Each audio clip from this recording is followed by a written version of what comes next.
At exactly 15 after 8 o'clock on this Thursday morning, the 27th of April, on this day, which we all celebrating as Freedom Day, we talk with Professor David Monyai, and we're going to be looking at the issue regarding Cyril Ramaphosa saying that the ANC took a decision that South Africa should pull out of the ICC, largely because of the manner in which the court has been seen to be dealing with these types of problems. We also know that the BRICS summit is going to be happening in August. And we also know that South Africa is expecting Vladimir Putin to attend the BRICS summit. How is this all going to play out? Is this the reason why South Africa wants to or wanted to pull out of the ICC? What does that mean for us as South Africans and the global community? A very good morning to you, Professor David Monyai. Always a pleasure talking with you. Welcome to the program. Good morning. Happy Freedom Day to you. Thank you, and to you too. I'm at work. I do hope you are taking it easy. I'm trying. Good on you. Okay, so President Cyril Ramaphosa announced on Tuesday that we as South Africa will quit the ICC, which obviously has issued an arrest warrant against Russian President Vladimir Putin. This happened in March. But of course, a few hours later, Ramaphosa's office retracted the statement, leading to lots of confusion, not only locally, but globally. What on earth is going on here? I think confusion is the best way to describe what happened. However, this does not mean that this story will end yet. The ANC is deeply discussion in terms of country. So I think the confusion came, the communication between the Secretary General, the President, and the media. There was a bit of confusion.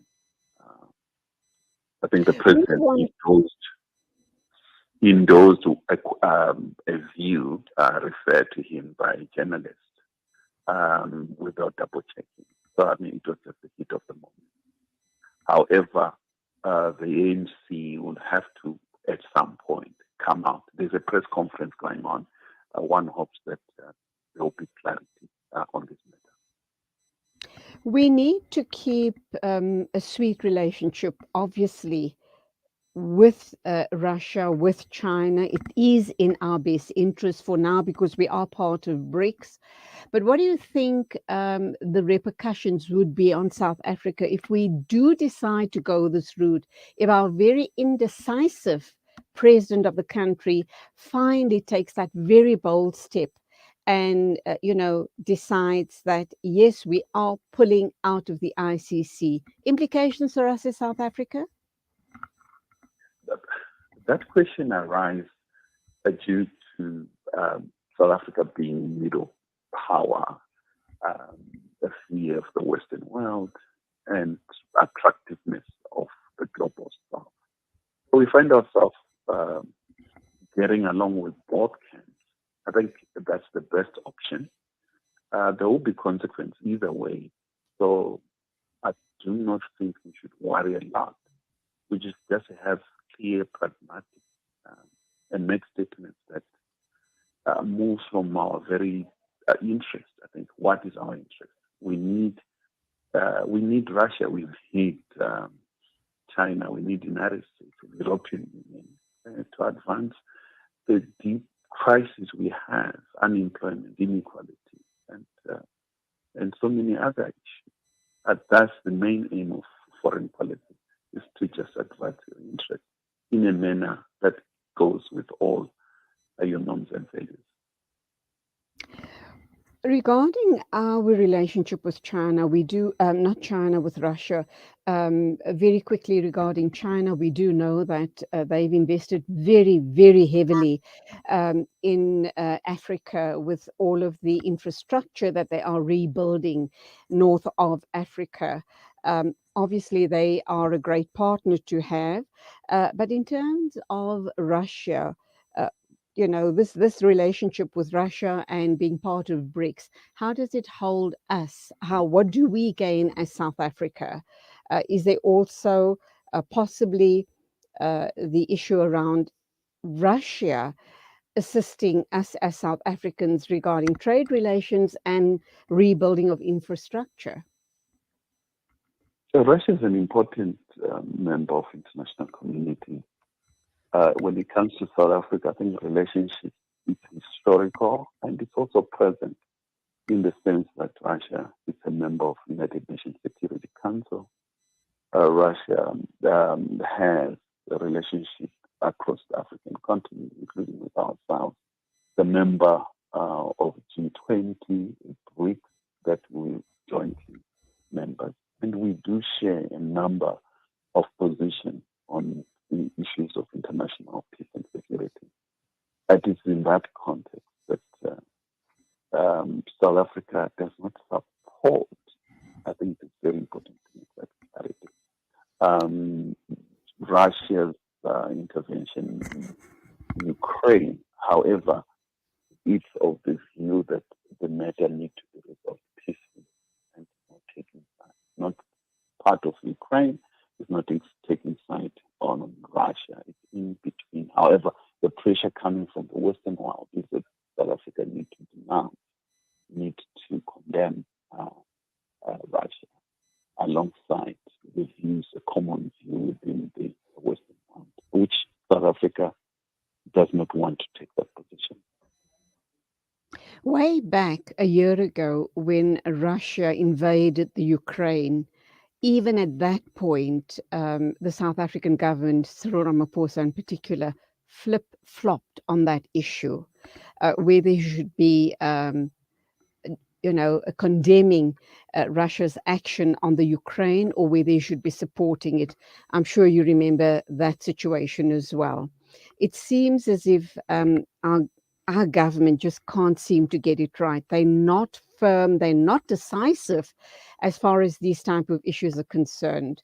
Do you think that the president himself is very indecisive, or does he just have very weak people, ministers and people in the office of the presidency that are equally inept or indecisive as he is? And that is why firm decisions cannot be made and, just leaves not only us as South Africans, but the whole world questioning what sort of a leader do we have here in South Africa? What sort of a leader is Cyril Ramaphosa? He comes across very, very weak and very indecisive. There are those claims, however, with all fairness to the president. On Ukraine, it wasn't him, it was the minister foreign affairs. Of foreign affairs, yes. Pando. Yep. However, that position was corrected. In this case, there was this confusion. But having said that, some of us did advise early on in the presidency of this administration that it is important for the president to have this regular usage of the ANC platform, what President Thabo Mbeki used to do, weekly letters, to assist their journalists, international community to understand his position on issues happening. I think that will clarify people knowing exactly the thinking of the president on key issues. There won't be any confusion in terms of what is the president thinking. I mean, ministers can speak, everyone else can speak. However, at the end of the day, it's the prerogative of the president to give clarity and to show the world where South Africa stands on any issue. So I think there are those issues, and one hopes they'll be ironed out and fixed as we move forward. When the president takes a trip, for instance, whether it's United States or China or any other place, it's important for the president to use those platforms, particularly at the party level, because it's not governed by diplomacy niceties. He needs to state clearly, with no ambiguities, his thinking, where he stands on this issue. Professor, what do you suppose is going to happen? We do know that the Russian president has been invited to South Africa for a meeting with the BRICS group of emerging nations in August. That's going to be taking place in Johannesburg. However, with a warrant against his name, he would have to be detained soon after his arrival in Pretoria if we are still part of the ICC. Well, let's just really be frank and pragmatic and avoid. Um, President Putin is the most powerful president when it comes to military power. He holds a briefcase like U.S. president with nuclear weapon buttons. I mean, he has 1.6 Mm, nuclear weapons. Single-handedly, he can destroy the world that we know with nuclear weapons. I mm, really do not see South Africa having the capacity to arrest. I mean, let's just clear that. I think that Russia has made it clear that anyone arresting head of state is a declaration of war. So let's answer that question. Are we in any way position to go to war with Russia? The answer is simply no. But from our own interest, do we want to abandon BRICS and go on arrest one member of it? The answer is no. Do we agree with ICC? The answer is no, we don't. ICC has been captured by developed countries. It's persecuting less developed countries' head of states, Bashir and everyone, weak head of states, mainly in Africa. While the question of fairness, you have President Bush Jr., you have Tony Blair, who are moving freely in the world, mm, and they mm. cause havoc in Iraq. Millions of suffering and tens of thousands dead. They were not arrested, no warrant were issued. So, but the ICC itself is captured, um, and we cannot be endorsing that a move that particular countries have more privilege in terms of application of law, international law, as well as the issuing of warrant of arrest. I think South Africa needs to make its case quite clear within ICC or outside ICC. So this matter is important, and I do not think we should arrest or even talk of forced to discuss this matter.